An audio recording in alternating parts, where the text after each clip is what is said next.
नमस्कार दोस्तों। और जब से अ, कंगना रणावत की वो ट्विटर वाली चिड़िया उड़ी है, हुँ? मतलब उनका ट्विटर जब से उखड़ा है, अ, तब से पता नहीं बेचारी के ऊपर क्या बीत रही होगी, कहाँ बड़बड़ कर रही होगी। मैंने तो सुना है कि आजकल वो अपने आसपास के पेड़ों के ऊपर बैठी हुई चिड़िया की तरफ देख करके कुछ-कुछ बातें, हाँ देखिए, करती रहती है। यस, पता नहीं देशभक्तों के साथ ऐसा क्यों हो रहा है। हुँ?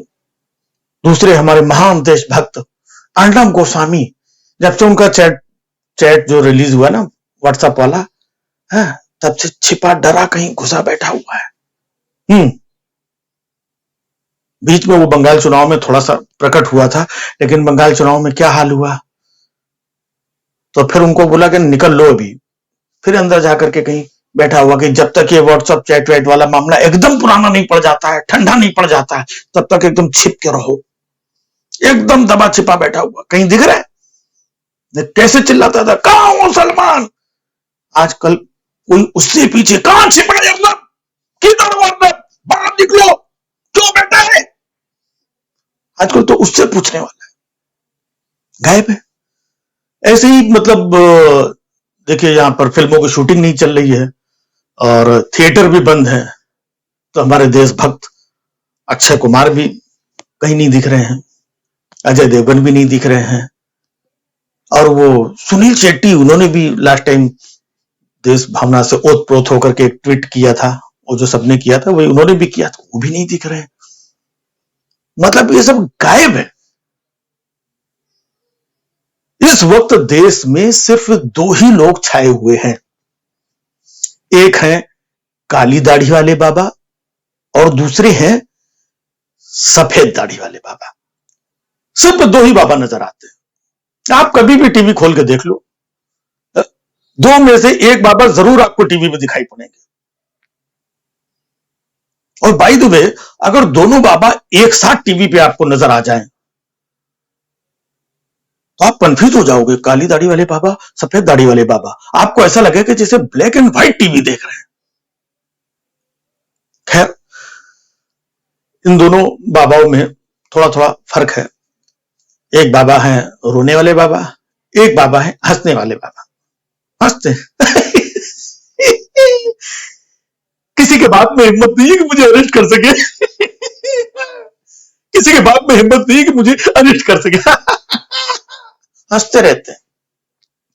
देख रहे हैं, ये स्वामी रामदेव यानी स्वामी जी की भाषा है कि किसी के बाप में हिम्मत नहीं कि मुझे अरेस्ट कर ले। क्या कॉन्फिडेंस देखिए आप, ये स्वामी जी की भाषा है। ऐसा लगता है कि जैसे दिल्ली के किसी अमीर बाप के बिगड़ेल लौंडे की भाषा है ये। अक्सर नहीं दिल्ली में मिल जाते हैं, कहीं किसी को गाड़ी ठोक दिया, जरा सी बात हो गई, दुनिया भर की हरकतें करने के बाद उल्टा सामने वाले के ऊपर चढ़ बैठते हैं ये लड़के, है? और सामने वाले को क्या बोलते हैं, तुम जानते नहीं मेरा बाप कौन है। अक्सर सुना होगा, तू जानता नहीं मेरा बाप कौन है। ये बाप की धमकी देते हैं। तो ये बाबा जी भी स्वामी जी, दुनिया को राह दिखाने वाले, दुनिया को ज्ञान बांटने वाले, ये कहने किसी के बाप के अंदर हिम्मत हो तो मुझे अरेस्ट कर ले, किसी के बाप के अंदर हिम्मत नहीं है। कमाल है बाबा जी। क्या है कि किसी के बाप में हिम्मत हो ना हो सकता है किसी के बेटे में हिम्मत हो, उसने कर लिया तो। एक बार का तो आपको याद है ना कि पता नहीं किसी के बाप के अंदर हिम्मत आ गई थी या किसी बेटे के अंदर हिम्मत आ गई थी, तब सलवार सूट पहन करके, हाँ, भागे थे, निकल लिए थे कि नहीं निकल लिए थे। नहीं, हो सकता है कि तब बाबा के अंदर उतनी हिम्मत ना रही हो। पतंजलि का च्यवनप्राश तब हो सकता है बाबा ने लॉन्च ना किया हो। उसके बाद पतंजलि का च्यवनप्राश जब से लॉन्च हुआ है, बाबा रोज सुबह शाम 2-2 4-4 चम्मच चाट करके अब उनके अंदर इतनी हिम्मत आ गई है कि किसी का बाप भी मुझे अरेस्ट नहीं कर सकता है, किसी के बाप के अंदर हिम्मत नहीं है कि मुझे अरेस्ट कर ले। यह है। वैसे बाबा जी, मैं आपसे बता रहा हूं कि बाय द वे, देश है, समय है, वक्त है, किसी का खराब हो तो कई बार मामला गड़बड़ भी हो जाता है। अब देखिए, जैसे आसाराम बापू जी थे महाराज परम पूज्य, तो एक बार वो क्या कह रहे थे अपने भक्तों से कि मैं सोच रहा हूं कि कुछ दिन के लिए तिहाड़ होकर के आ जाऊं, जाऊं कि नहीं जाऊं, 4 दिन के लिए चला जाऊं, नहीं जाऊं, अच्छा 2 दिन के लिए चला जाता हूं, अच्छा 1 दिन के लिए ही सही, नहीं जाऊं, अच्छा हेलीकॉप्टर से ऊपर से घूम के लौट आऊंगा। भक्तों के सामने ये बोल रहे थे, मजाक मजाक में, पता नहीं कब कहां सरस्वती बैठी हो, बात सच हो गई। आज बेचारे आसाराम बापू जी कितने समय से अंदर हैं। बाबा राम रहीम, जिनका खुद का इतना सब हिसाब किताब ठीक ठाक था, उनको भी लग रहा था कि नहीं नहीं, मुझे कौन अरेस्ट करेगा। लेकिन बाबा जी कई बार वक्त खराब होता है, कई बार बड़े बड़े जुगाड़ धरे रह जाते हैं। तो मान लो इस बार अगर आप कोई मामला गड़बड़ हो गया और ऐसा कोई मामला बन गया, तो बस मेरी एक रिक्वेस्ट है बाबा जी प्लीज, कि पिछली बार तो आपके साथ हुआ था तो आप सलवार सूट पहन करके भागे थे, बाबा जी इस बार आप सलवार सूट मत पहनना। हाँ, वो सलवार सूट का फैशन अब पुराना हो गया है। इस बार ऐसा कोई मैटर पड़ जाए ना, तो प्लीज आप या तो मिनी स्कर्ट पहन के या कुछ अपना क्या कहते हैं स्विमिंग कॉस्ट्यूम बिकनी विकनी पहन के निकलना तो अच्छा लगेगा, चेंज हो जाएगा बाबा जी। है? बस ऐसे ही है। लेकिन बाबा जी को देखो, मतलब एकदम किसी के बाप में हिम्मत नहीं है जो अपने को पकड़ के दिखाए। और बाबा जी ने एक चीज और कही, अभी पिछले दिनों उनका वो भी वीडियो वायरल हुआ था कि कह रहे थे कि हजारों डॉक्टर जिन्होंने वैक्सीन की 2-2 डोज ली थी, 2-2 डोज लेने के बाद में भी हजारों डॉक्टर मर गए हैं। आप देख रहे हैं, एक तरफ देश की सरकार और बाकी की सरकारें वैक्सीनेशन में लगी हुई हैं। देश में वैक्सीन की कमी है, लोग जुगाड़ कर रहे हैं, पर्सनली खरीद रहे हैं, राज्य सरकारें यहां से वहां से, केंद्र सरकार जुगाड़ कर रही है। और केंद्र सरकार बार बार टीवी पे और मोबाइल पे इतना बताया जा रहा है कि कोरोना से बचने का एक उपाय है वैक्सीनेशन, प्लीज आप लोग वैक्सीन लगवाइए, प्लीज आप लोग वैक्सीन लगवाइए।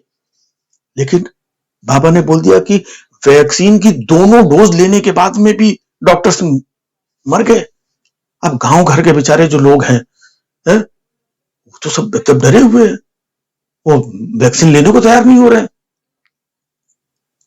तो बताइए, इतनी बड़ी गलती के बाद में भी सरकार की फुल कृपा है बाबा के ऊपर। एक बार तो अखिलेश यादव ने कुछ वैक्सीन को लेकर के बोल दिया था कि ये बीजेपी की वैक्सीन है, ये मैं नहीं लगवाऊंगा या बाद में लगवाऊंगा, कुछ भी। 2 महीने तक अभी तक अखिलेश यादव को घेर रहे थे कि ये बताइए, ऐसा बोल रहे हैं, वैक्सीन के लिए भ्रम फैला रहे हैं और इसकी वजह से कंफ्यूजन क्रिएट हो रहा है और ये लोग राजनीति कर रहे हैं। अब बाबा जी क्या कर रहे हैं, बाबा जी ने तो बड़ा भ्रम फैला दिया कि हजारों डॉक्टर 2-2 डोज लेने के बाद में मर गए। तो आम आदमी को तो डर लगेगा ही। अब सरकार इनके ऊपर कोई कार्रवाई नहीं कर रही है। नहीं हो सकता है कि सरकार के पास भी देखो वैक्सीनेशन की कमी तो है, वैक्सीन कम है, अभी उतनी वैक्सीन है नहीं, तो सरकार को लग रहा हो कि इतने दिन कहां कैसे जुगाड़ करेंगे इतनी वैक्सीन का। बाबा तुम एक काम करो, कुछ शिगुफा छोड़ दो बाबा, हाँ, ताकि लोग खुद ही वैक्सीन ना लगवावे। कहां से इतनी वैक्सीन सप्लाई करेंगे आप?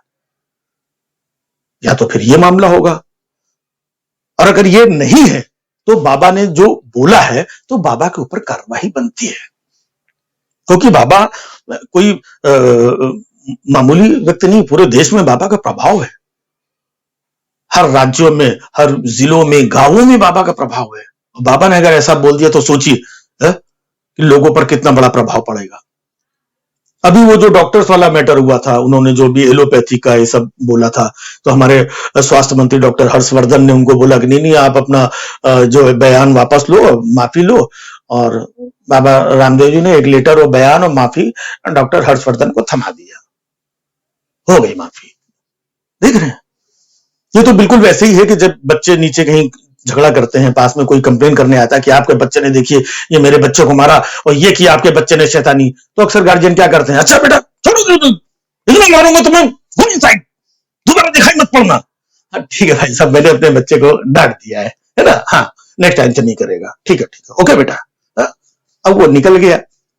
बेटा इधर आओ, तुम देखो ये सब मत क्या करो है, गुड बॉय, ठीक है ओके। वैसी वाली माफी, इतना बड़ा कांड करने के बाद में, ये तो वैसी माफी हो गई जैसी प्रज्ञा ठाकुर वाली माफी थी कि मैं दिल से कभी माफ नहीं करूंगा। कमाल है, लेटर लिख करके माफी मिल जाती है और दिल से माफ नहीं करूंगा करके मतलब वो भी माफ हो गया। यहां पर अगर एक कोई साधारण आदमी, उससे गलती हो जाए, उससे कुछ बात निकल जाए, धोखे से भी कुछ हो जाए, तो उसके ऊपर देशद्रोह, राजद्रोह उठा के अंदर। और ये जो बड़े बड़े प्रभावशाली लोग हैं जिनका समाज में चीजों में प्रभाव है, बस डांट दिया, माफी हो गई, ये सजा हो गई इनकी। समझ में नहीं आता है कि ये कैसा न्याय है, ये कैसा सबका साथ सबका विकास है। अगर आपने अभी तक सनराइज समाचार को सब्सक्राइब नहीं किया है तो सनराइज समाचार को सब्सक्राइब कीजिए और बेल आइकन को भी दबा दीजिए ताकि आप हमारे आने वाली वीडियो का नोटिफिकेशन सबसे पहले पा सकें।